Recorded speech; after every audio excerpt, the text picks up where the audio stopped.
बहुत सारे इसमें 5 चेक लाख एंड ही मिलेंगे बैलेंसेस ना, है।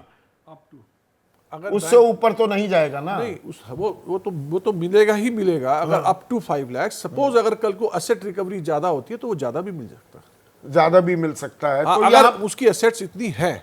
अब यहाँ पर आरबीआई के बारे में ये कहा जा रहा है, चरण सिंह सापरा, भाई आम आदमी के पैसे को सुरक्षित रखना भी तो जिम्मेदारी है। आरबीआई अब ये कदम उठा रहा है, ये तो चित भी मेरी पट भी मेरी, भाई दोनों तरफ से आप सवाल उठाने लग जाओ। They are protecting the common man's money, जो जमा जोखू है, बचत है, उसे सुरक्षित रखने की कोशिश है।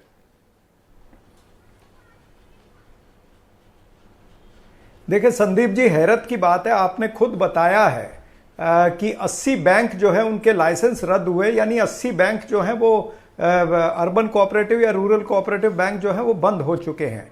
तो उन बैंकों में कितना लोगों का नुकसान हुआ होगा? क्या आरबीआई उसकी जवाबदार नहीं है? क्या केंद्र सरकार या राज्य सरकार उसकी जवाबदार नहीं है?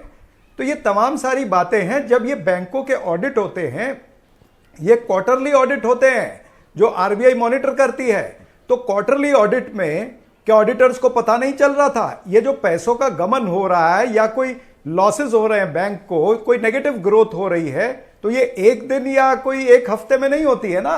ये तो लगता है 6 महीना साल इसमें लगता है।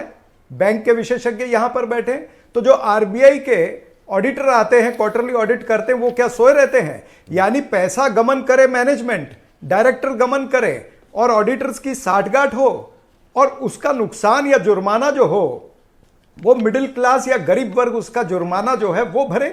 ये कहां का इंसाफ है?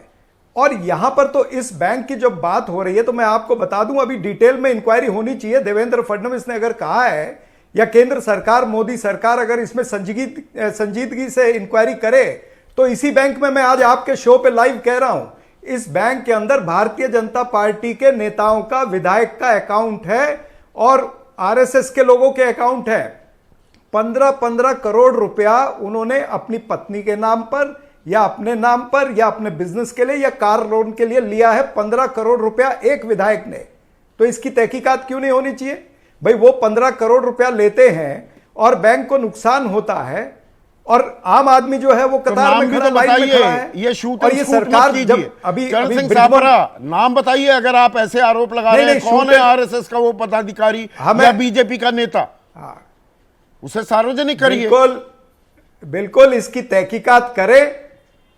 तहकीकात करें, आपको भी पता चल जाएगा, उनको भी पता चल जाएगा खुद ही। मैं इसके आगे की बात पे 1 मिनट आता हूं, फिर आप बोलेंगे तो मैं नाम भी बता दूंगा। कि ये कह रहे थे, बृजमोहन शर्मा कह रहे थे कि कानून के हिसाब से सब कुछ होता है। मुझे बताइए, येस बैंक को अलग कानून लगता है और पंजाब महाराष्ट्र कोऑपरेटिव बैंक को अलग कानून लगेगा और इसको अलग कानून लगेगा? भाई येस बैंक को इसलिए अलग कानून लगा, उसे तो 4 दिन या 5 दिन के अंदर नरेंद्र मोदी की सरकार ने 10,000 करोड़ रुपया दे दिया।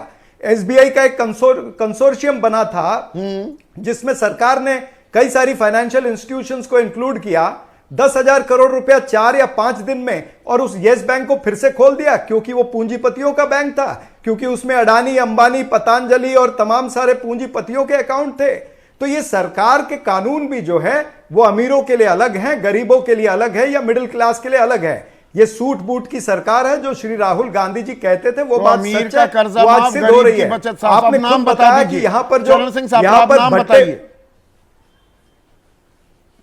बट्टे खाते में 14 लाख करोड़ रुपया चला जाता है, और यहां पर पिछले 10 साल में 6,10,000 करोड़ के बैंक फ्रॉड हो जाते हैं। एक साल में, आरबीआई का डेटा दे रहा हूं, एक साल में 13,000 बैंक फ्रॉड होते हैं पिछले एक साल में।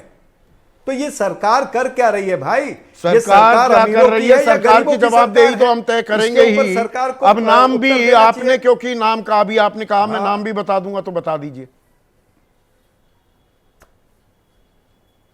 देखिए, भारतीय जनता पार्टी के विधायक हैं राम कदम जी। मैं एक नाम बता रहा हूं, उनका आप देख लीजिएगा, वो इलेक्शन कमीशन को जो सबमिट किया है आपको दिख जाएगा उसी में।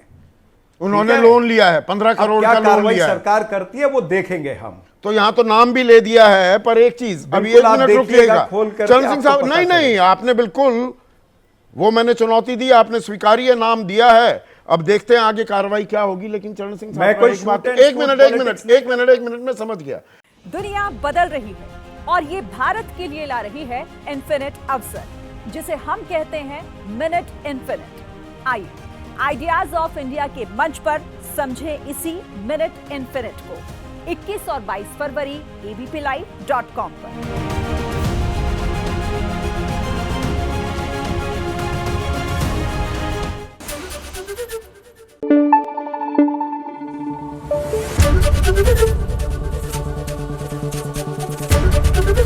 एबीपी न्यूज आपको रखे आगे।